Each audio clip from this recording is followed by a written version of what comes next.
एक ट्रेन जो 18 सालों से रुकी नहीं और इसी में बचाई गई इंसानियत की आखिरी सांसें चल रही हैं। आगे अमीर लोग, लग्जरी और पावर, और पीछे फ्री लोडर जो सिर्फ जिंदा रहने के लिए लड़ रहे हैं। तुम हमारे जूतों के नीचे रहते हो, सच इंजन के अंदर छुपा है। और फिर शुरू होती है एक ऐसी बगावत जहां हर दरवाजा मौत की तरफ खुलता है, और आखिर में जब इंजन खुलता है तो सामने होता है ऐसा राज जो सब कुछ बदल देता है।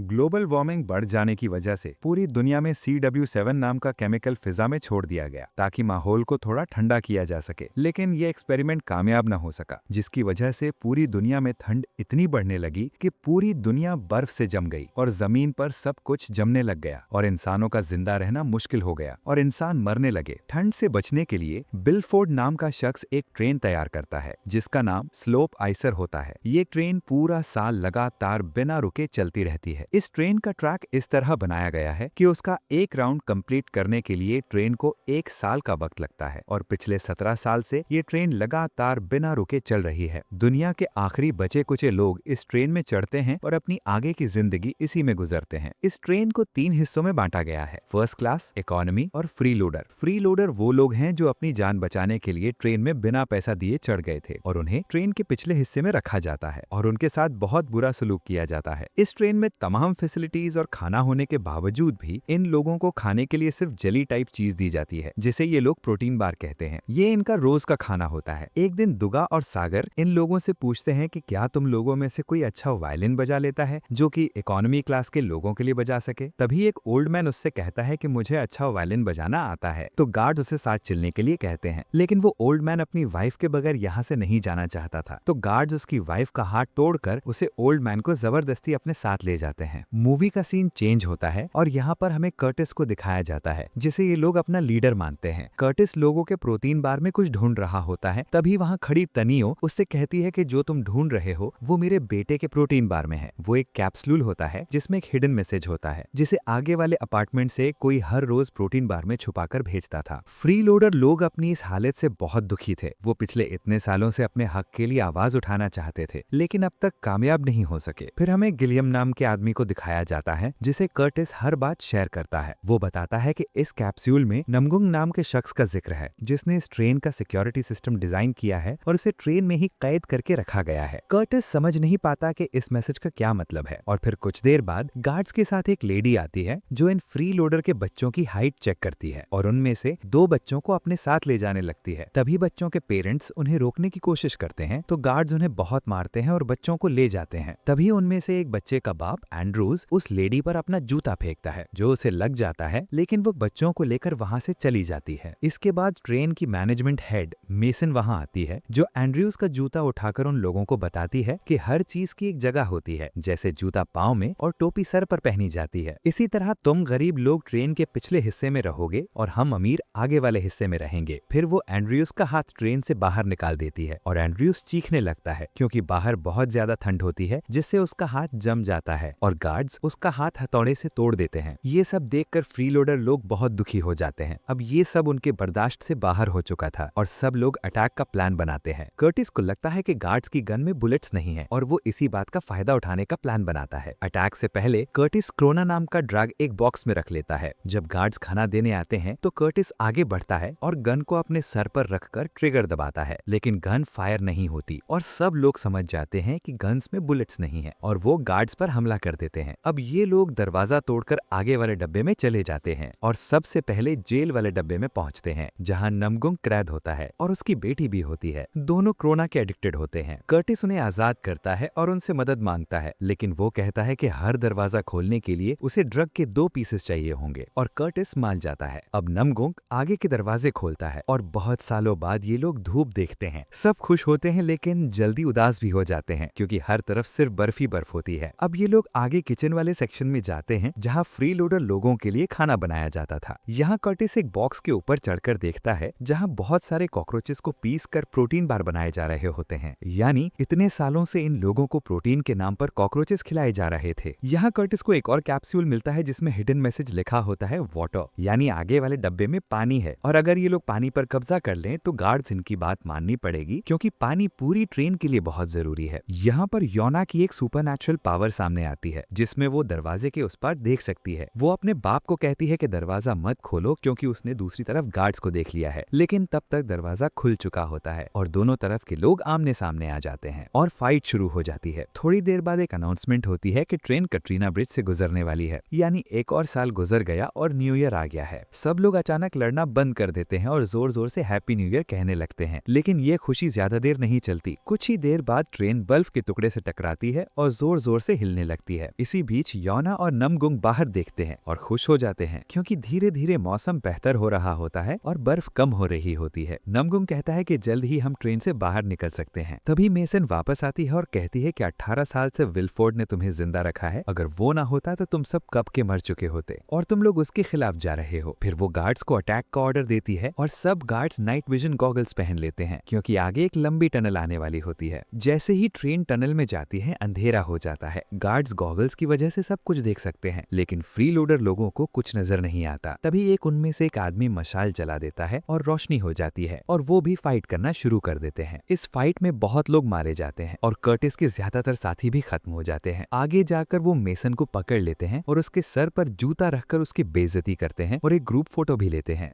मेसन फिर कहती है कि वो उन्हें सीधा विलफोर्ड से मिला सकती है। कर्टिस और कुछ लोग उसके साथ आगे बढ़ते हैं जबकि बाकी लोग पीछे रह जाते हैं। जब वो आगे के डब्बों में जाते हैं तो हैरान रह जाते हैं। वहाँ हर तरफ ग्रीनरी होती है, एक जगह मछलियाँ होती हैं और लोग आराम की जिंदगी जी रहे होते हैं। फिर वो एक क्लासरूम में जाते हैं जहाँ बच्चों को पढ़ाया जा रहा होता है कि विलफोर्ड उनका मेसिया है और फ्री लोडर लोग बुरे होते हैं। तनिया अपने बेटे की फोटो दिखाकर पूछती है, लेकिन कोई मदद नहीं करता। टीचर बच्चों को बाहर दिखाती है कि जो लोग ट्रेन से बाहर निकलने की कोशिश करते हैं वो जमकर मर जाते हैं, इसलिए ट्रेन ही उनका घर है। फिर एक आदमी ट्रॉली में अंडे लेकर आता है। सब लोग हैरान हो जाते हैं क्योंकि उन्हें लगता था कि अंडे और चिकन खत्म हो चुके हैं, लेकिन अचानक वो आदमी ट्रॉली से गन्स निकालकर हमला कर देता है और गार्ड्स भी गन्स निकालकर लोगों को मारना शुरू कर देते हैं। टीचर भी गन निकालकर फायर करती है जिसमें एंड्रयूज मर जाता है, लेकिन कर्टिस का आदमी टीचर को मार देता है। कर्टिस सीसीटीवी में देखता है कि गिलियम को भी मार दिया गया है। ये देखकर कर्टिस गुस्से में मेसन को मार देता है। फिर वो आगे बढ़ते हैं और देखते हैं कि अमीर लोगों के पास ब्यूटी पार्लर, स्विमिंग पूल और लग्जरी अपार्टमेंट्स हैं।